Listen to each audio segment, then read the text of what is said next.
Hello, everyone. Gordon Turnbull for John Knox. I've been thinking with you this week about prayer. The prayer of adoration that we make of God's glory, the prayer of intercession that we make for our neighbors and friends. Today, I want us to think about the prayer that we would make for ourselves. And I want to think about that from the Bible's perspective and the language that it uses of hunger and thirst. Psalm 63 verse 1 reads like this: O God, you are my God.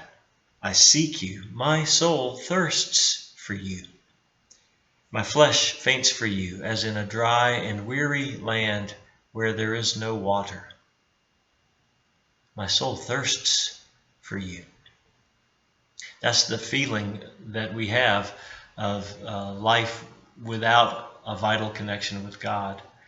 The feeling of thirst, of a growing, increasingly desperate anxiety that comes to us when we're disconnected from God. Or hunger, that emptiness, that gnawing and growing emptiness that happens when we know that we need something and have not yet secured that. Well, that's something, I would submit, is the connection that God offers us in love and grace with Jesus Christ. Listen to what Jesus says in John chapter 6, verse 35. He's speaking to his disciples and he says, I am the bread of life. Whoever comes to me will never be hungry, and whoever believes in me will never be thirsty.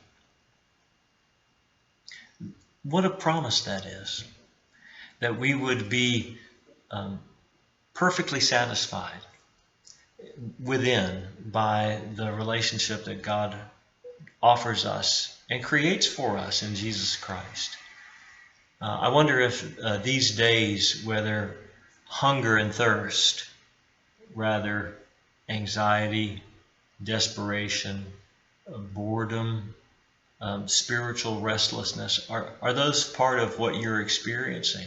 If they are, then let me suggest that a prayer of honest admission of your hunger, of your thirst, is what God wants to hear. Because once we do that, then we are ready to accept the unique and perfect response that God has to those needs. And that's the love that God offers us in Jesus Christ.